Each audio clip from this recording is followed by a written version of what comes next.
Today I find myself in beautiful Bath to meet renowned luthier Gary Leddington. We'll be talking about a special art project he's been involved with at the piano shop, bringing together broken pianos and talented artists. Piano shop in Bath, and this is a guitar that I built for them. Basically, they have a project which they've been doing for a couple of years now called Played and Remade, which is so one of the services that they offer is that they scrap guitars for people. So sorry, not guitars, pianos. Yeah. They scrap pianos for people. If the piano's not worth restoring, if the man hours or the labour that's going to go into it is just not worth the resale value, then the other service they offer is that they will scrap the piano. And at some point they started getting really uncomfortable with the idea that all this material was going to waste.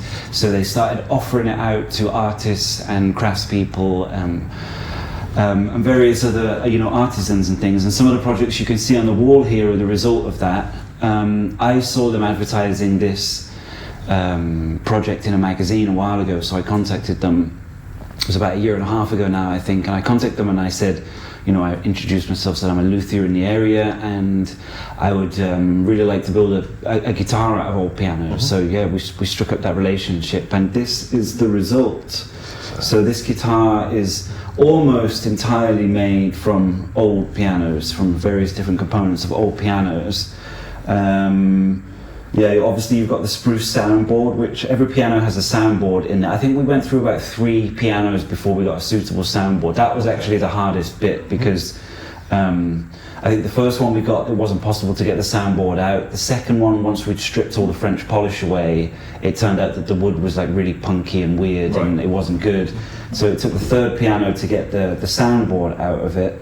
But then the rest of the guitar too is all almost completely from old pianos. So we've got like walnut back and sides, which came from I believe 100 or 150-year-old grand piano lid. That was originally veneered in rosewood, Brazilian rosewood, I believe. And at first when I saw it, I thought, oh, have we got a solid Brazilian rosewood? But no, it wasn't. The dream. Yeah, but there was a few parts on it which were solid rosewood. So there was like some trim around the edge, which was solid rosewood, and then there was also this kind of underneath the grand lid, or not all grand lids, but some grand lids have got this like kind of support bar. Okay. And this support bar, like almost like a brace, was solid rosewood.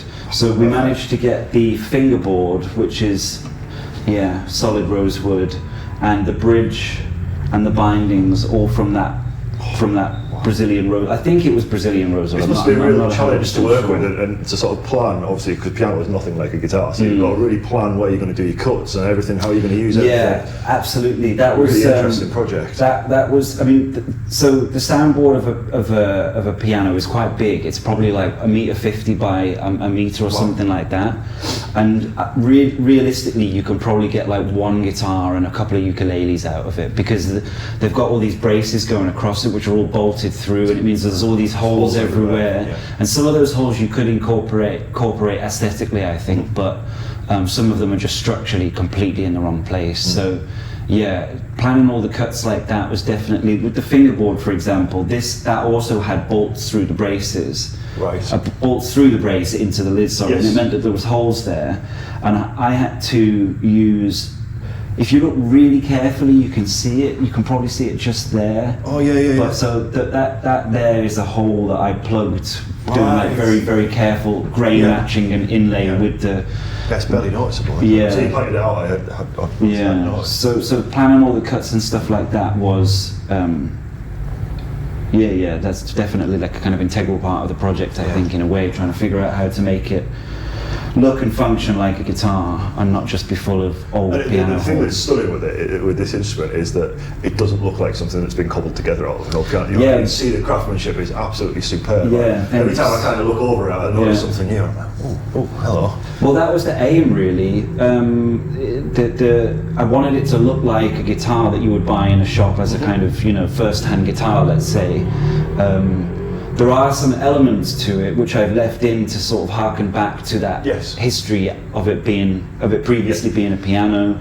I'm not sure this camera will pick this up, but here you can see a finger joint from one of the original boards that became the neck. It's a Honduran mahogany neck, and it's made from 4 pieces, but it's kind of jointed it's jointed in a way that you don't really see it unless you look carefully. You only really see it just the centre of the headstock. That's the only one I picked out when I was. So that finger joint there is kind of a nice little reference back to it. Used to. That's almost like a nice. Well, it is a nice design touch as well, isn't it? Yeah. It's stunning. And then, of course, you've got the headstock. So, as you can see on the pianos behind us here, they've got these brass inlays which have the sort of the maker's mark. And I removed one of those carefully from one of the donor pianos and included the original brass inlays. So I think this is John Brinsford or Brinsfield, something like that, a London-based piano maker. I never knew that was brass. I don't know if they are these days, but obviously the old stuff is. It's such a nice and it's incredibly well inlaid too. So that's actually maple that was dyed black. There was some kind of touch-ups that I had to do to the black dye when I was working with it, but the inlay was just incredible. It was like there was barely so fine as well to do that. And obviously glass is quite pliable as well, isn't it? But those lines are so fine and crisp. Yeah, and then there's another one on the end of the guitar there too. So it says upright iron grand, which would have been the model of the guitar of the piano that it came from. It's a really classy touches. It's got this. I'm really appreciating this instrument. It's stunning. Yeah, I mean, I think it was just important to have some of those elements that sort of related back to it being a piano, really. And you say it's got brass binding as well. So it's got brass binding. So there's a few elements on this that aren't actually from a piano. I keep saying guitar. There's the bridge pins, the strings, the saddle, the nut, and the rosette centering and the the purfling around the edge of the guitar there. That's all not, and the frets of course too. That's all not piano. But the tuner buttons, they are all old piano. So we collected a load of old brass, melted it down, and then recast it into rods, and then turned it on a lathe to get the right diameter for those. So the tuner buttons themselves, they are old piano, but the mechanics are not.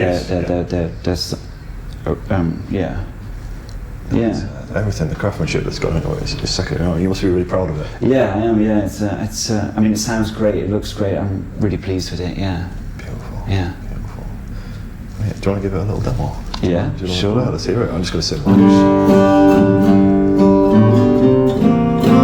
So I play bluegrass music mostly, like fiddle tunes and stuff. So I play. I'll try and play one called Whiskey Before Breakfast.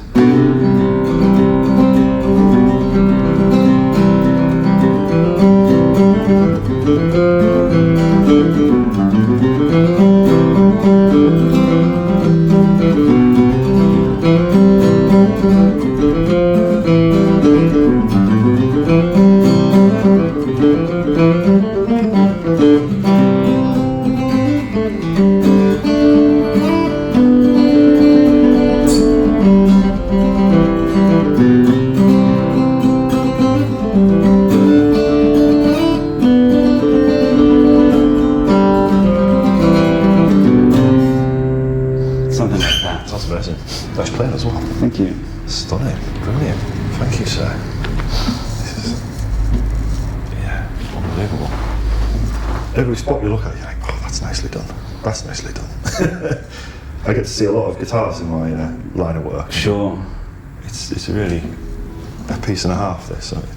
So it wasn't without its challenges. Like obviously some of the ones I told you about already, like grain matching and filling holes and making the wood kind of structurally sound. But one big thing that happened was so I told you before that I moved back to the UK about 3 years ago. Yeah. And when I lived over in Europe, in Belgium, I used to use this a particular type of nitrocellulose lacquer, which is really, really hard to get over here because it's made in Spain and since Brexit and all that nonsense.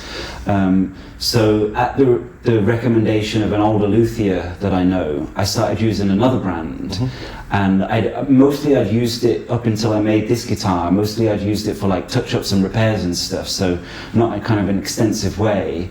This one, obviously, I sprayed the entire guitar. I left it the kind of requisite 4 to 5 weeks to fully cure. When I came back to it, I put my finger on it, and it just smushed still. It hadn't cured, and I decided to give it another 4 weeks or so. Same again, fingerprint just went into it. It hadn't cured. Really? In the end, I gave it about 6 months to try and see if it would just, because I'd heard before that sometimes nitro can be a bit weird. There have been occasions before when other builders have said, well, it took like 6 months for it to fully cure. But even after 6 months, it didn't fully cure. So in the end, I had to strip all the lacquer off, do all the pore filling, all the sanding, all the pore filling, everything. When you strip it off, it hasn't quite set. It's not like just sanded into normally. It just gums everything up. It's horrible gummy stuff. Oh man, that must have been heartbreaking. Yeah, so it was quite a challenge, this one, but I mean, really worth it in the end. I'm super pleased with it. Oh, it's done. Yeah. So you do commission builds as well? Yeah. Yeah. So what's the process if someone wants to get hold of you and commission a guitar? Well, they basically just contact me via either Instagram or my website or whatever, and then we usually talk about the various. I think my guitar. What I try and do with my guitars is add like small custom elements. I'm not trying to reinvent the wheel or something in terms of like body designs and things like this, but for me it's about all the little details that I put in. So one of the things that I really like doing with clients is finding small little details and elements and things that are personal to them, and putting them in the guitar so when they're playing it and they pick it up and they look at a certain thing, it reminds them of a certain sort of, that's really nice. I was with a luthier called Robin Manton a couple of weeks ago, and he does a similar sort of thing. We call them like little players' touches, and it's just those things that the public don't see, and you got like maybe a little touch like I've seen some of your guitars have nice little back there. That's right. So nobody in the audience gets that. It's just the player. It's just a nice little treat for yourself. And Robin did multi-laminate fretboard, so you got a nice, beautiful ring around the edge of your fingerboard, and it was just real nice touches that nobody would see. And I think that's what custom luthier is all about, really. But I mean, sometimes it's not necessarily something personal or meaningful, but it's a detail that they've chosen. Yes. It's a detail that they've chosen that you wouldn't normally get on like a kind of stock guitar or from maybe one of the bigger brands. So it really feels like a one-off instrument. It might be a Dreadnought or an OM or something like that, but all the little details mean that there's no other one like that in the world. So, Brilliant. So we can find you on Instagram's probably easiest. Instagram, Leddington Guitars or LeddingtonGuitars.com. Perfect. I can see a couple of Great British Guitar shows next year as well. Yeah, definitely. Fantastic. I'll be there. Brilliant. I'll be in Oxford and the Oxfordshire and Wiltshire one. Yes. Looking forward to it. Can't wait to see it. Brilliant. Yeah. Thank you very much. Yeah. Absolutely. No problem.